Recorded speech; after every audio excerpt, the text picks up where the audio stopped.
Mr. Marston, I've been hearing about your plans. Have you, Miss McFarland? Yes, from Lee Johnson, to settle here and build a life for yourself. I'm afraid those aren't my plans. See, I already have a life. Well, I had one, and I'm trying to reclaim it. Or maybe what you could say is I had two, and I'm trying to end one of them so the other can survive. You do so love to talk in riddles, Mr. Marston. Do you do that, I wonder, as a substitute for having anything interesting to say? Probably, Miss McFarland. Oh, call me Bonnie, you fool. Call me Bonnie.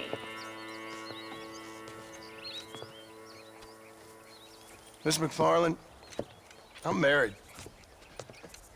I have a son. I had a daughter, but she died. Years before that, I rode in a gang. We robbed banks, trains, held people ransom. We killed people we didn't like. Bill Williamson was in that gang.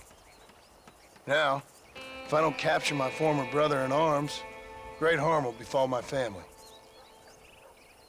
Now, I don't suppose any of this is very interesting to you, but I hope it explains why I wasn't so eager to talk about it. No, I do understand. I had no idea. You poor man. Even in this new country, memories don't really fade. My father was an illiterate Scot born on the boat into New York.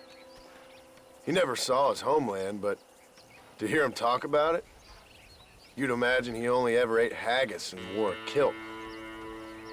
And he hated the English for what they had done to his great-grandparents that he'd never met. People don't forget. Nothing gets forgiven.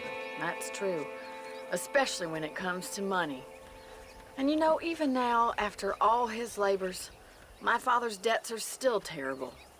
I worry every day about us losing the ranch. It would kill him. My father died when I was 8 years old.